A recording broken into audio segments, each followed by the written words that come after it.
Ya Rasulullah, Ya Habiballah, Muhammad ibni Abdillah, Muhammad ibni Abdillah. Bismillahirrahmanirrahim. Assalamualaikum warahmatullahi wabarakatuh. Alhamdulillah, wassalatu wassalamu ala rasulillah wa ala alihi wa sahbihi wa mawala. Amma ba'du. Ustaz Danu, Mas Bobi yang dirahmati Allah dan juga pemirsa MNC TV dimanapun Anda berada, siraman kolbu, sejukkan hati. Yuk tabayun biar rukun. Kita seringkali menangkap segala sesuatu itu dengan tanpa pertimbangan yang dalam. Sehingga mohon maaf, kita terjebak pada kondisi suka langsung bertindak atau melakukan sesuatu tanpa klarifikasi atau tanpa cek and recheck. Contoh misalnya, kita seringkali mendapat kabar di sosial media kita. Berapa banyak orang yang mudah ketika mendapatkan kabar itu di-share lagi kepada temannya, di-share lagi kepada kontak yang lainnya. Padahal dia belum tahu benar tidak isi yang disampaikan itu.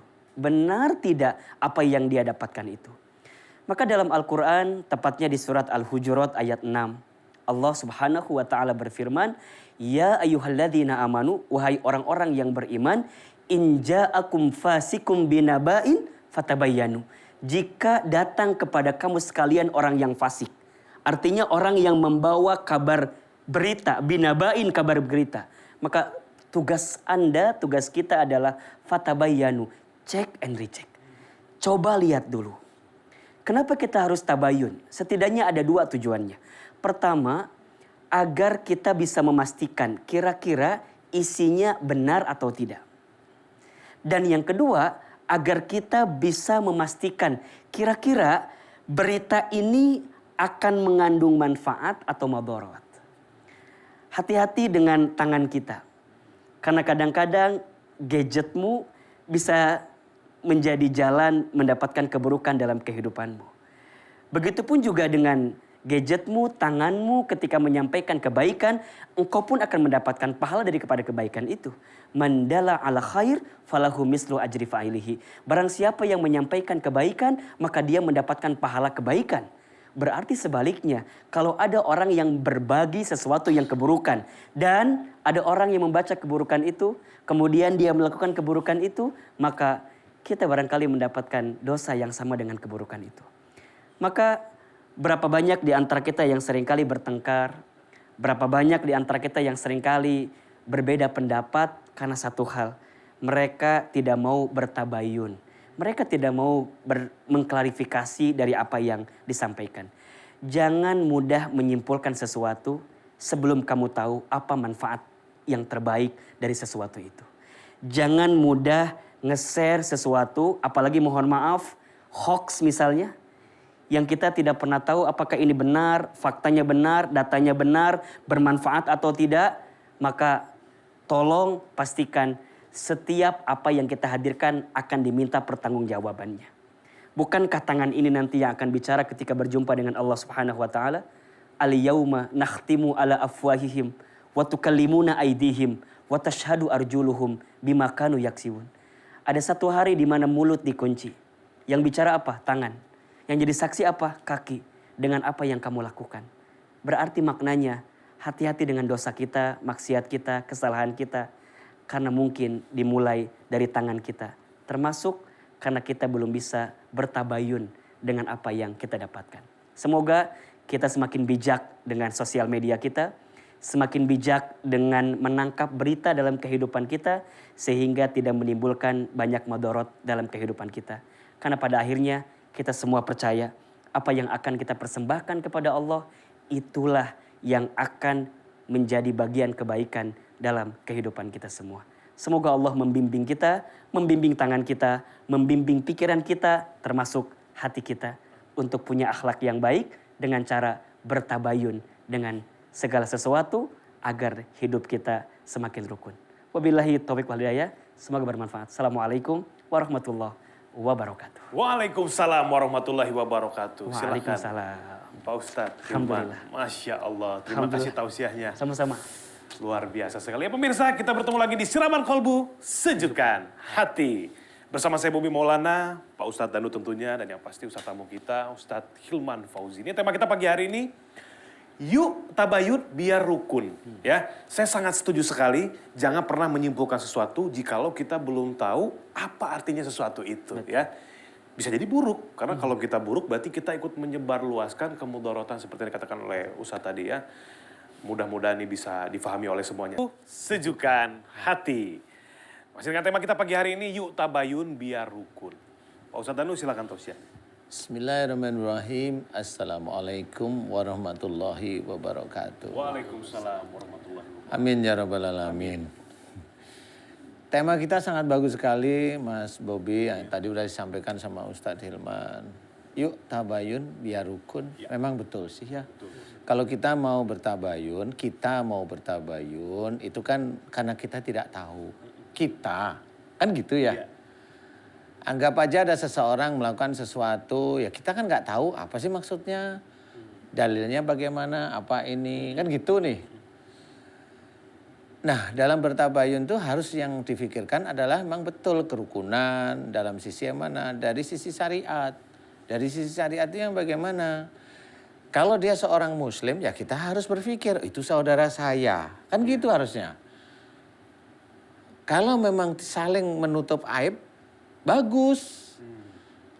Nah, yang kebiasaan nih, karena YouTube ini sudah kemana-mana, dia tidak tabayun.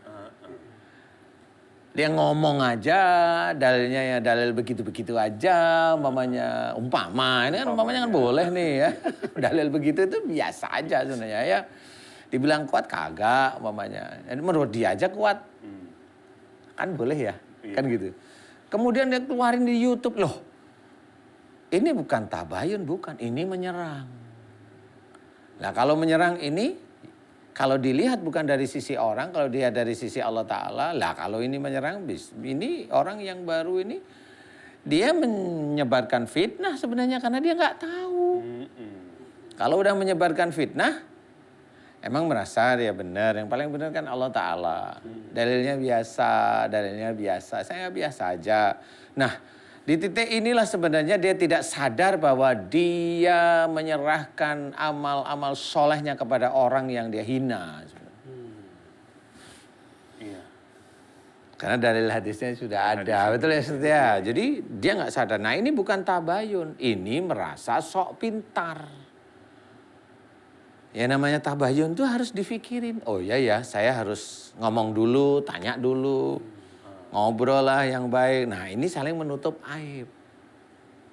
Oke. Ya kan gitu. Nah yang biasanya yang bergerak itu seperti itu. Dia merasa benar masa ini. Padahal belum tentu.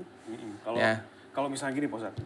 Kalau menurut saya nih, sebaiknya tabayun itu di awal gitu ya. Iya. Sebelum terjadinya satu permasalahan. Sekarang itu tapi orang gini tricky Pak Ustadz. Tabayun itu di akhir. Biar nanti ada permasalahan dulu, beritanya bisa naik dulu, jadi tabayun tuh kayak nggak apa-apa. Kalau saya mah nggak apa-apa yang begitu. Saya jawab nggak apa-apa gimana coba? Oke, saya jawab ya. Kenapa nggak apa-apa? Kalau itu menjadi berita, kalau di YouTube dia itu menghasilkan uang, haram nggak sih Ustaz? Haram, bukan saya jawab. Bukan saya jawab. Karena ada yang dizolimi. Karena ada yang dizolimi. Betul. Emang dia nggak sadar? Sadar. Lah orang berdalil itu kan sadar dia. Saya mau menyantai-nyantai aja. Oh nggak apa-apa silakan. Uang yang dia pakai dan dia pakai makan sama istri sama anaknya haram. Karena ada yang didolimi. Sebenarnya prosesnya kan tabayun itu ada. Mamanya fa'fu anhum wastaghfir lahum wasyawirhum fil amri. Itu prosesnya. Kalau memang dalilnya mau pinter gitu loh. Kalau dia artis mah nggak apa-apa, namanya artis ya. Iya. Gak ngerti gitu. Sang jeplak gitu kan gak ngerti. Nah, sebenarnya dari situ dulu, fa'fu anhum, maafkan mereka. Kalau kita tahu dia salah, kita, oh dia salah, oh dari Qur'annya, dia salah nih, Qur'an yakin ya, oh ini salah nih. Boleh lah, tapi kan dia harus menutup, oh aib saudara saya harus saya tutup dulu nih. Fa'fu anhum, maafkan mereka. Kita harus mengetahui, oh ya namanya manusia salah itu normal. Itu normal, dalam otak dan hati itu normal manusia salah. Bukan langsung dihajar. Kalau langsung dihajar, dia itu merasa pintar, merasa pandai. Dia menuhankan otaknya dia sendiri. Gitu.